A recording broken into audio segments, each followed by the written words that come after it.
All right, everybody. Now we're back again. All right, let's see. Believe last video we were going to work on the bosses next, or just a single boss to give us the ability to make a boss level in our game. Um, I want the bosses to be bigger than the rest of the enemies, and I want the player to really feel like they're in a boss fight. So I think what we're going to do is we're going to make the bosses 32 by 32 pixels, even though everything else is 16 by 16. What this will do is give us that size increase and give us the feeling of the player being super small in comparison to this massive destructive entity. All right, so how are we going to do this? Well, first of all, we're going to put it on a different canvas. We're going to copy and paste it back to this one once we're done, but whenever you're making something out of the size of the canvas that you're working in, so this is made out to be 16 by 16, we want to make a 32 by 32 sprite, even though it's going to be in the same sprite sheet. What you want to do for that is you want to go in here and just create a new sprite sheet and make it the size of the sprite that you want it to be. What this will do is it'll give us a new clean space not to be distracted in, and if we make any kind of animations or anything like that, we can just copy them over into this sheet that we're on once we're done. By the way, if you're making any kind of like repeating tiles or anything like that, you also want to use this method to do that as well. And the reason why I'm using 32 by 32 instead of 64 by 64 or something like that is because 64 by 64 will literally take you hours, especially if you have only, well, especially if you have any kind of animations. So 32 by 32 is 4 times the work as 16 by 16. 64 by 64 is like 10x the work. And you just saw last video we made 3 enemies in total. Took 22 minutes to do that. So we're going to go ahead and just use 32 by 32 since our players are 1/4 that size. It's going to feel like it's way bigger. Although on this canvas, it's not going to look that big. It's kind of like how they built Subnautica, where the player was scaled down to like zero point 0.1 the size of a unit, and like the smallest boss, which is the Reaper, was the size of a single unit. We're basically doing that. Um,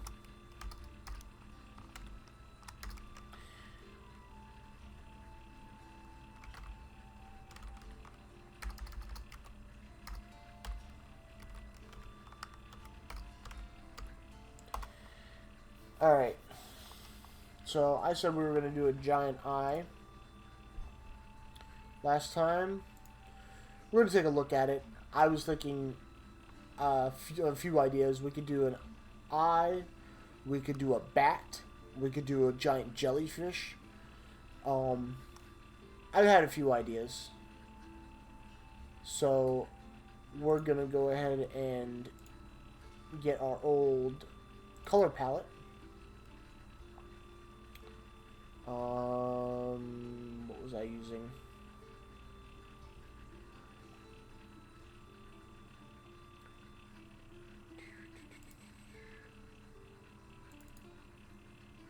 Oh no. I think I put it somewhere else.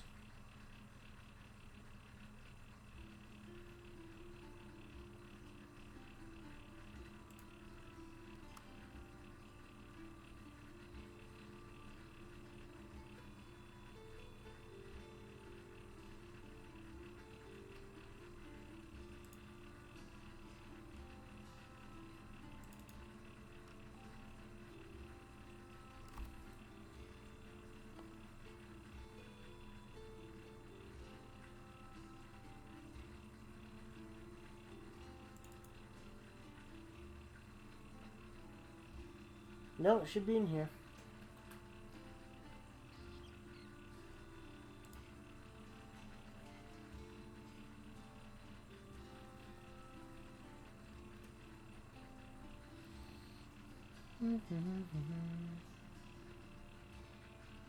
Well, that doesn't actually matter. We can just go back here and we can go save palette as preset. We can go back to where we have everything located in my game development folder, and then we can go into where we have the pixel art at. Oh, no, we just save it right here to color palettes.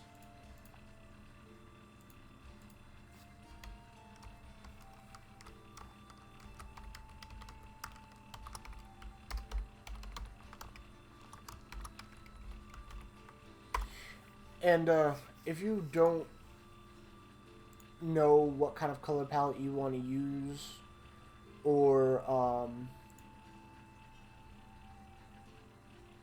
you have any kind of concerns about not knowing color theory or anything like that, I don't know color theory, for one. I get the general gist of it, but generally speaking, I don't really know what colors... I know what colors look good to me, but there's certain responses in the human brain that give certain responses to certain colors. Like red inducing rage, or anger, or enemy, bad, that sort of thing. And green is usually good. Light, bright colors are usually good. You know, that sort of thing. You can go to low spec, and they've got a lot of good color palettes there that people have made themselves. I wouldn't recommend ripping off somebody's color palette straight up. What I would do is get inspiration, if anything, from their color palettes. Or you can go to coolers.com and generate a color palette based on colors that you like or you find, or certain feelings, things like that. So we're going to make this eye. Yeah, I think I'm just going to go with an eye. And I kind of want it to look down at the player. This is going to be the pupil. And we're going to take this white and we're going to add a hue, saturation, and value color to it, because you don't want pure white when you're using colors. You kind of want like an off-white. And I'm going to try to do this on different layers. I only want to make this once, so I'm going to break it down into layers that I can use and move around as I need to. So that's where I want the pupil at. That isn't going to work like that. So we're going to need a little... Oh, we're going to need a little bit of a bigger eye. Oh, nope. Layer 1. Pupil. Now, people might think that's a lot to do, but because I've done this, I can now move this around without breaking anything. So I do want it to look like it's looking at the player. So I need to cut the eye in a way to make it look like it's looking at the player without affecting this this purple too much, or whatever color I decide that I want the eye to be. I'm thinking the purple will be fine, but if I'm going to keep it purple, I want to use a brighter purple for this, use the outline, and use the shading for a darker purple. So we have all those colors here, so I shouldn't need to make anything. I just need to use this white in a way to cut the eye that makes sense to the player's eye. LOL. No pun intended.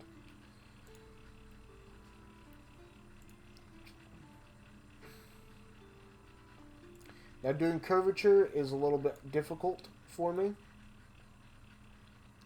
So what you want to do is you want to get the general shape. And if you're not confident in it, in your ability to make it all in one image, make new layers. Layers are your friends. They will save you so much time in the long run. So, see, now the pupil, I don't like where that is. I don't think it's far enough down now. You know, I want to cut that eye at the bottom. You know? So, you want to make sure you got the eye facing... I want to make sure the eye is facing the player, but you want to make sure that makes sense in the eyes of the player. So you see I have it like this. Now to make the curvature, which I'm very bad at, what I do is I just build the whole eye up. I build the whole thing. And building the staircase out like this allows you to make the curvature. Like, there's different ways to make a curve. You can make one like this. If you want to make this type of curve, you have to have like a build-up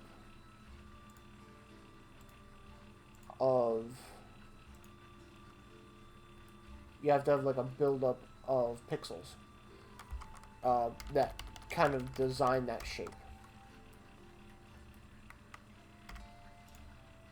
Oh, can't do that. It covers the pupil. Suppose I can just put the pupil on top, huh? Make it easier on myself. So you just go to the layer, look for this symbol right here, and drag it up. There you go. Now it's on top. So I've got a little bit of an issue here. I don't know if you guys can tell what I'm talking about. What my issue actually is.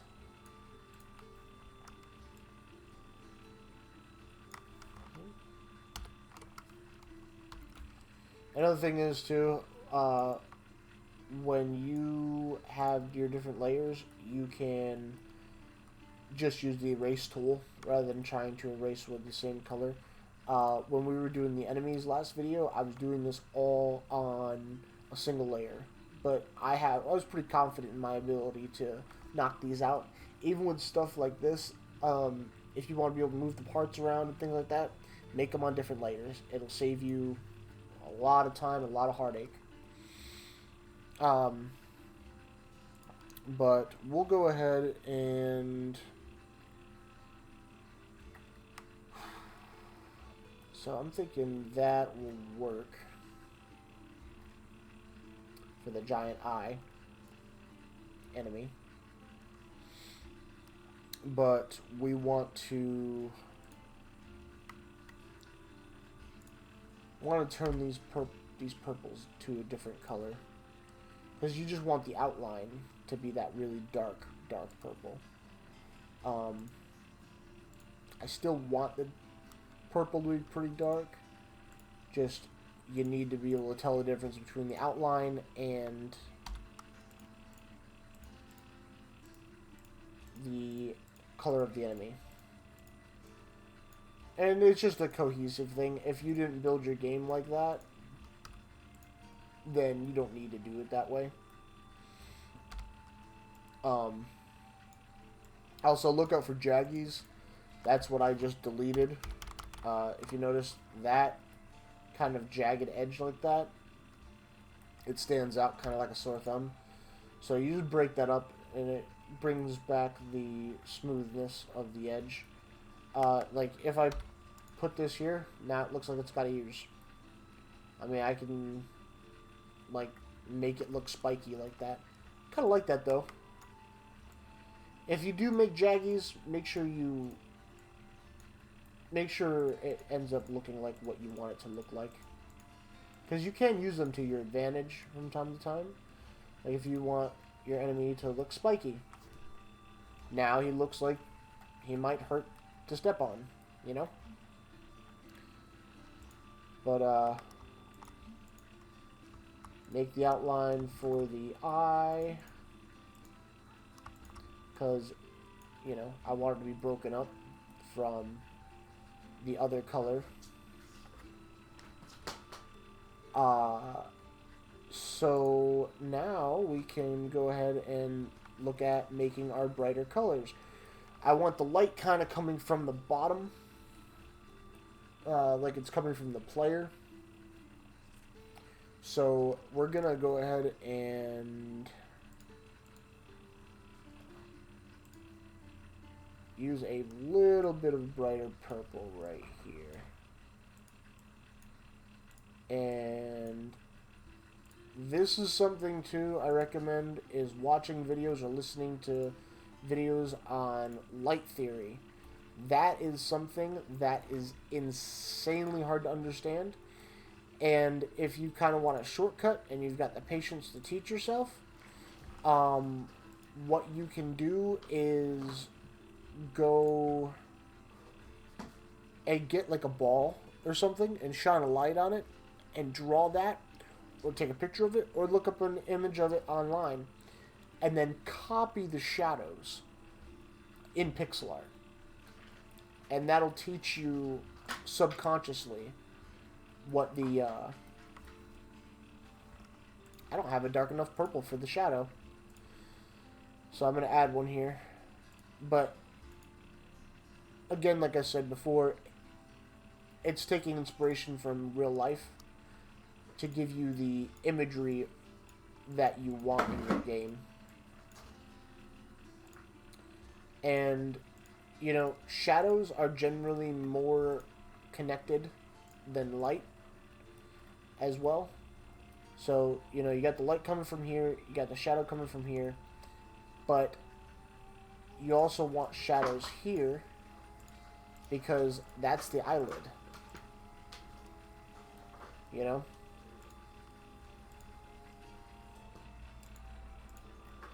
And it doesn't got to be perfect. It's just got to get the idea across to the player of what this is. And you don't need to continue like out the lines. Even if you break up pixel art like that, the player's brain will fix the missing parts.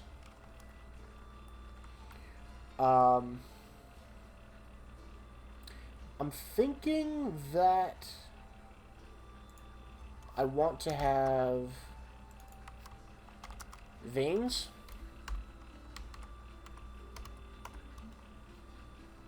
In the eye, maybe? But I don't want them to be super duper, like, in your face. Like, I want the focal point to be the pupil. And then I kind of want these to add to the pupil. If that makes sense? So, we're going to make this guy look like... And this is something that you don't want to have be even on both sides. You definitely want to break this up a bit. You definitely don't want it to be even. And what it is, if you look at somebody's eye, the veins in the back of the eye that you see are not even by any means. There's not a ton of them, but I want this guy's eyes to look like they're bloodshot. Like, he's got dry eye from being in space his entire life, you know? That sort of thing. He didn't become a god of whatever he's the god of by not getting, you know,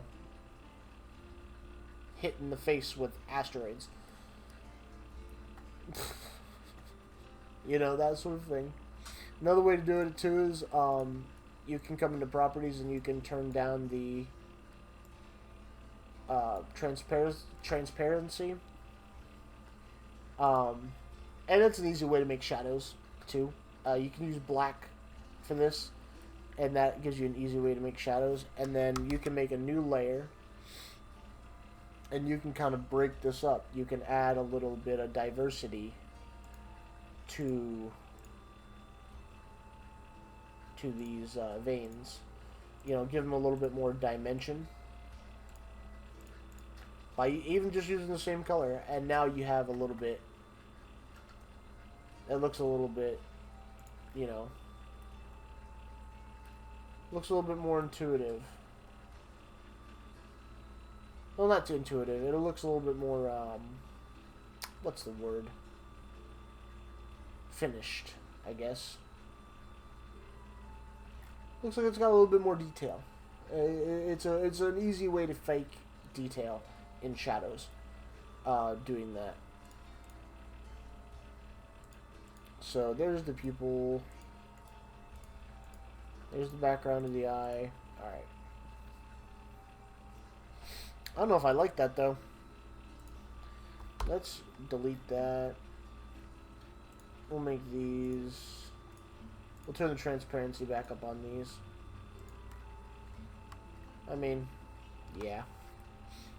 You can see idea crossed. But you see how long that took just to do this. But the benefit of this is once you have this, you can now come back in here, go back down to the giant eye, 'cause that's where the shadow is. And now I can add more shadow. And you definitely don't want to do what I just did and do those hard lines across like that. You want to build them, you want to build it up. You want to build it up. It takes a little bit longer, but you can easily get a better result and keep the frame of the circle, you know, without messing up the without messing it up.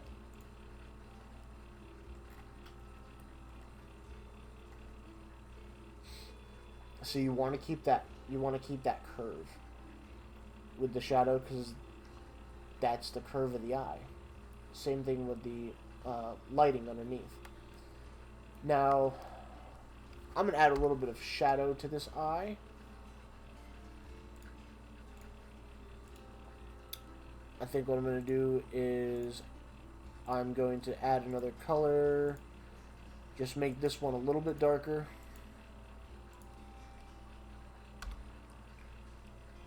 Just to give us our shadow. And because it's an eye, it's the eyelid, you know. I want it to feel like an eyelid, you know. I want to really emphasize this thing is looking down at the player. Now, oops, I forgot to save this. Oh, never mind. It's going in the same. It's going in the same sprite sheet. So this is done. Control C. I'll leave that like that.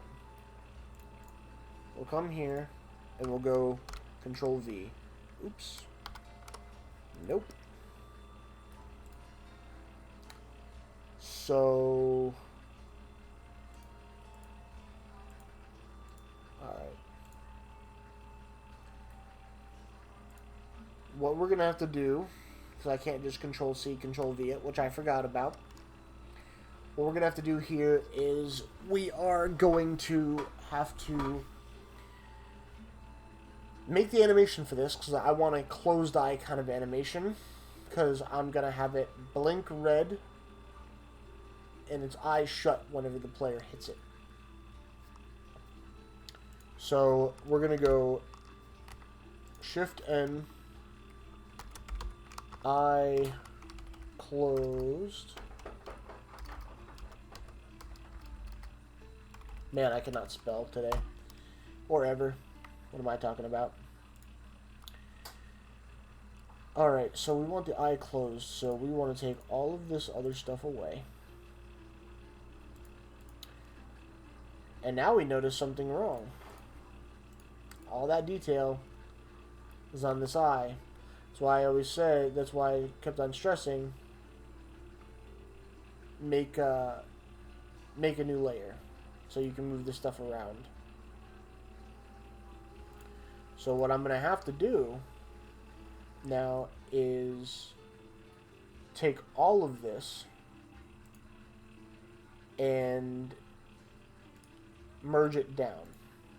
So we go here, we go to the giant eye, because that's the final one, and you go flatten visible. Flattened. Now make sure you make your transparency layer again.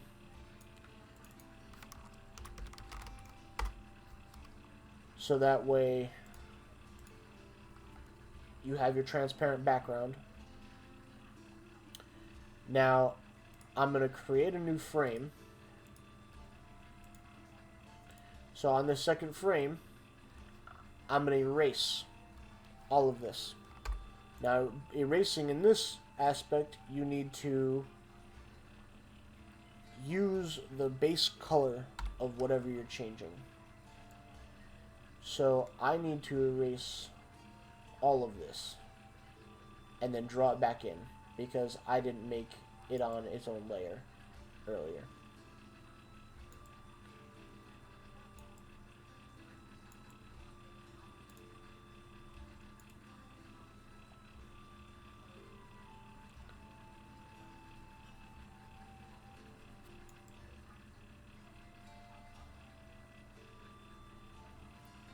So we're just going to use the base color, erase all of this.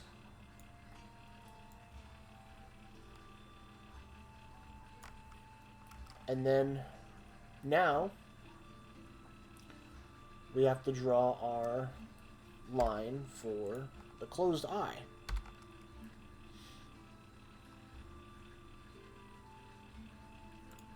Make sure we get this symmetrical.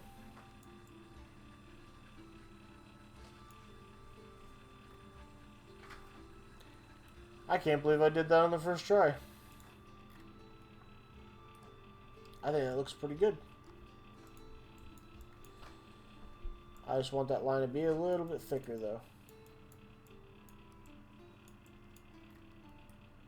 You know? Look like it's got an eyeball in there. Alright. Now maybe add a little bit of creases. There we go. So now when it gets hit, it'll look like this. And then we're going to draw a new frame. And we're going to have it in its red state. When it flashes.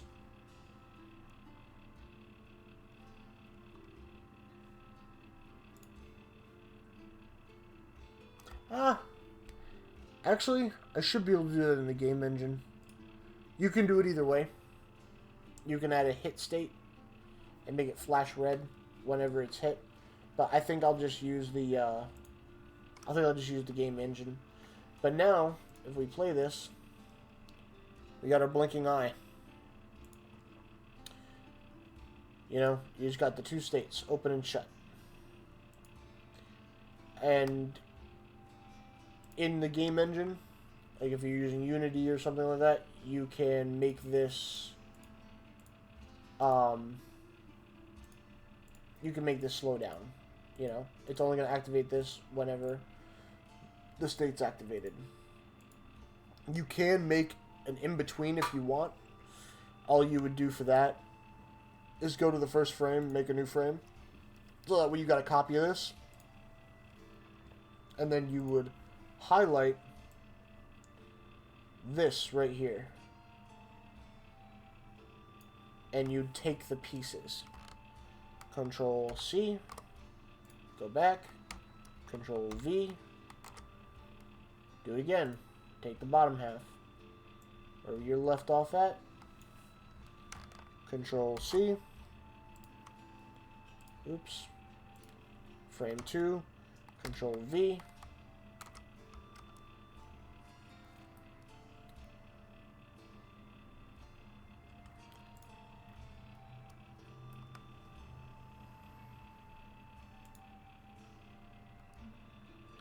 and you do something along those lines for it.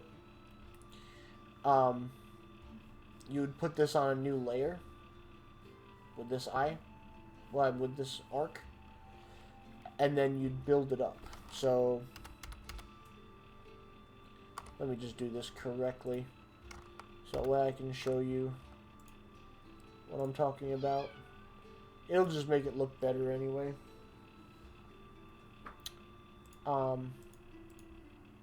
Yeah. Alright. So, Shift N. Half shut. So, we'll go to 3.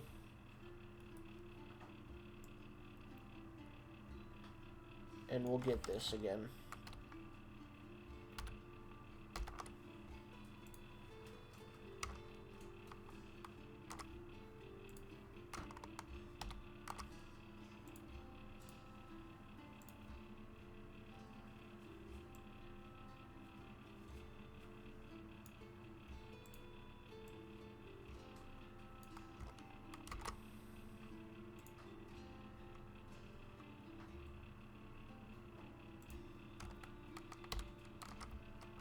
Alright. So now we have our layer. We can move this around. And we got it right there. So now what we'll do is we'll take the eraser tool and we'll erase all the purple we don't need.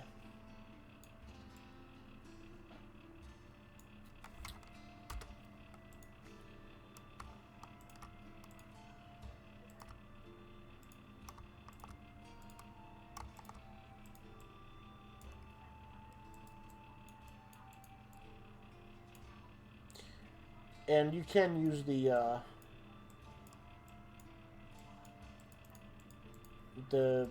symmetry tool to make this faster, which I would definitely recommend instead of doing it by hand like me. But, you know, you're used to doing something a certain way. It's kind of hard to not do it that way. Alright. So now we have this. So we're just going to take this color, base color, and we'll go back to the original layer where everything's flattened at. You're going to take the base color and you're just going to color in all the stuff you don't need.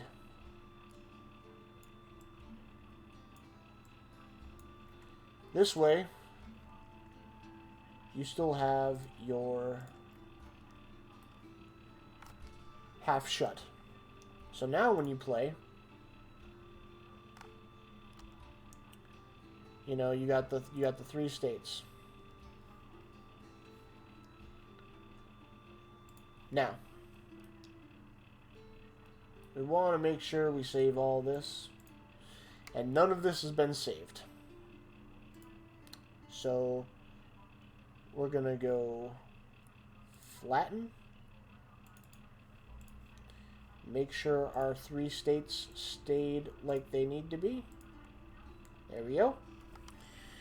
And now we're going to copy all 3 states over to the canvas we were working on. So here's frame 1 under bosses. Control V. And there you go. There's your 32 by 32. And then go to screen 2. Make sure you put it in the same exact spot. Control C. Control V. Uh-oh. I don't know why it deleted everything. Oh, yeah. Oops. Make sure you click on your layer before you and your frame before you kind of put anything in, because it just keeps deleting all of my stuff. That is not great.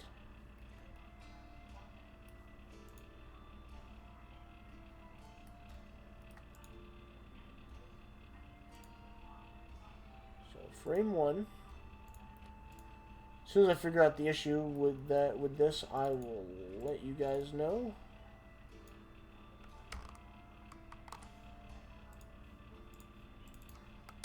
Control C, Control V. Alright, so I have no idea what happened there. The way I fixed that was I highlighted the 32 by 32 square where I was gonna put the boss. I clicked on the boss layer. I reselected it here with the selection tool, and then I pasted it in here.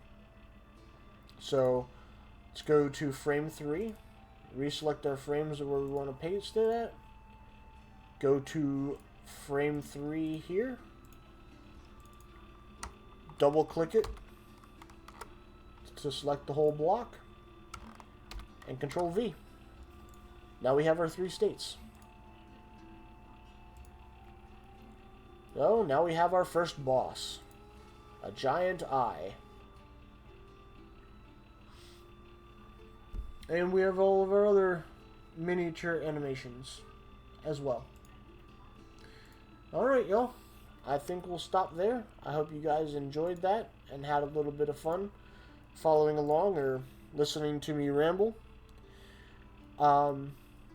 We just finished our giant eye. So we're going to go ahead and stop there. If I'm providing any kind of value to y'all, just like and subscribe, and I'll keep on doing what I'm doing. I hope you guys have a good weekend and stay safe out there.